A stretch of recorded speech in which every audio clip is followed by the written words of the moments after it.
पुढील काही दिवसात सरकारचे असे 5 निर्णय आहेत ज्याचा थेट परिणाम आधार कार्ड, शेतकरी आणि पेन्शनधारकांवर होऊ शकतो. शेवटचा मुद्दा खूप महत्त्वाचा आहे. निर्णय 1.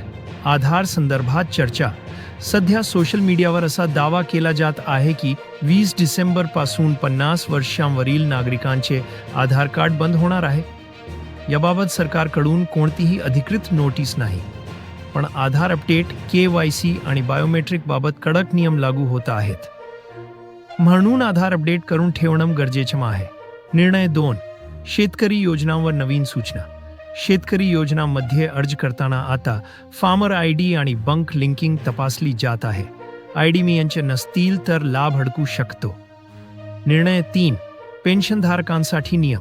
पेन्शन घेणाऱ्यांसाठी जीवन प्रमाणपत्र आणि आधार लिंक अनिवार्य केली जात आहे. वेळेत प्रक्रिया न केल्यास पेन्शन थांबू शकते.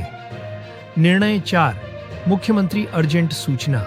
मुख्यमंत्र्यांनी अधिकाऱ्यांना सूचना दिल्या आहेत की लाभार्थ्यांची छाननी जलद करा आणि चुकीचे लाभ थांबवा.